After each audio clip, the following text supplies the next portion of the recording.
Hey everybody, and welcome back to the channel for another Gig Talk episode. Today's episode is number 13, so we've done 13 of these here on the channel. And if you are a new viewer, or if you've never seen one of the episodes here at the channel before, what I like to do is basically do kind of like a solo podcast where I just kind of talk about everything music related on the way to or from a show. So I'm actually in the parking lot. I got a show that I got to set up for in just a few minutes once we record this episode. But what I wanted to do is talk about a gig, or a secret gig, I guess we can kind of call it, that isn't talked about much. And what do I mean by that? You know, when we get into live performing, especially myself, you know, you think about wanting to play at nice restaurants and breweries and casino gigs and private functions and weddings. Like, that's what we want to get at, because those are, you know, the good high paying gigs. Those are what we see a lot of when it comes to, you know, local performing musicians playing good places, right? Those are the kind of gigs we want. But there is a secret gig out there that I've learned over time, as well as seen other musician friends of mine that I know do and take on, that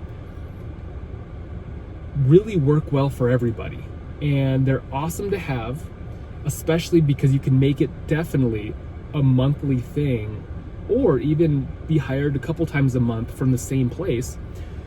And they're actually pretty solid paying gigs too. And it just makes everybody happy. Here's what I'm talking about. Retirement home gigs. And I know that I've talked about how I play, retirement home gigs in other Gig Talk episodes, but I continuously try to reach out to more because they are such good gigs. Here's what I mean. Let's just say you're getting into live performing. You know, it is a big jump to go from maybe, for example, practicing and performing in your bedroom to wanting to get up on a stage, or to be able to perform for what I do solo acoustically, you know, at a nice restaurant or a brewery or casino. You know, you'll get there. There's big stepping stones to get there. But I think, you know, people always think about open mic nights. I think those are great. But I think a really good first gig opportunity where it's all on you is a retirement home gig. What I do is I book 1 hour shows. So usually when I play live, I do 2 sets or 2 hours, or 3 sets or 3 hours at other places. But for retirement home gigs, they usually just want an hour. That's usually what I do, and that's what I tell them that I do. And the hour goes by fast.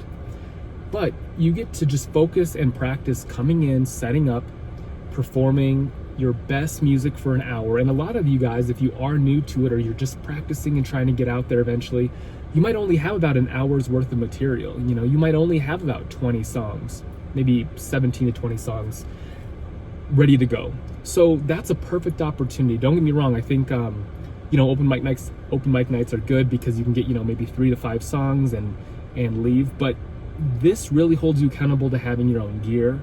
You know, I bring my own PA system. You know, I come prepared like any other show. I think it's an awesome opportunity.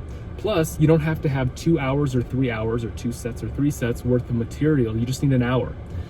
Another thing that's great about it is, like I said, the residents really like it. You know, that's one of the biggest reasons why I continue to do it. You know, I could continue to just really try to push other places that I play higher paying gigs, but the residents really like it. And I can also get more practice into some of my deeper songs, some of my older songs, the classics. You know, when I play live, I play a wide range of, you know, country, modern stuff, 90s, all that stuff. But with the residents that I play for in the retirement home, you know, I play a lot of 50s, 60s, 70s, you know, stuff like that. And it kind of allows me to play more songs that I usually don't get around to sometimes, which is great.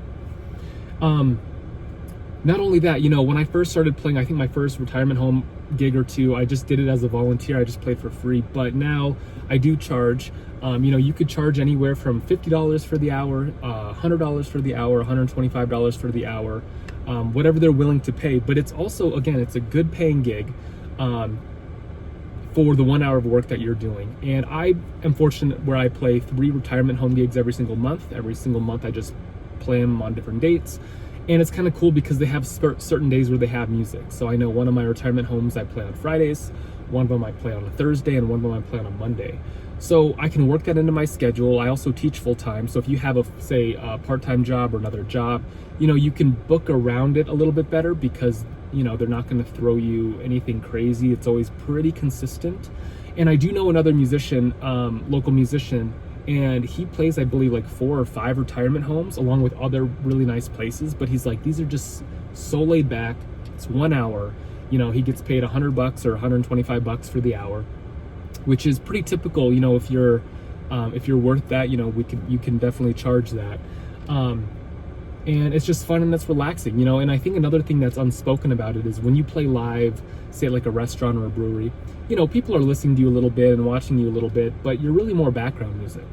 But for the residents here at these retirement homes or these assisted livings, you know, you are the main act, you are the focus, and it's really awesome because they really get into it, and you know, they appreciate the music and they really listen. And I think that's really special and something that I don't take for granted. So I continue to play these retirement home gigs. And I think if you are new and haven't played a show before, I think these are great to get into. I think, you know, having 15 to 20 songs ready to go for an hour worth of material to go in and perform, I think it's a great way to get your foot in the door. And, you know, you can charge a little something. You know, you could also go in as a volunteer, but this is definitely kind of, I like to name this episode maybe like the secret gig, because a lot of people don't talk about them. A lot of people don't look into them. But they're decent paying solid gigs for an hour worth of work, and they're just fun to do. So I hope this information goes over well to you. Like I said, it's something to look into. It's something that you'll never be too big to do. You know, I always think that, you know, I just think it's a very valuable gig to be able to do for myself, but also for the residents and for everybody. So if you guys do like videos like this and you want to see more and hear more from the channel, just make sure to subscribe. I come out with content every 4 to 5 days at this point, and I'll be coming out with more Gig Talk episodes and more content every single week moving forward.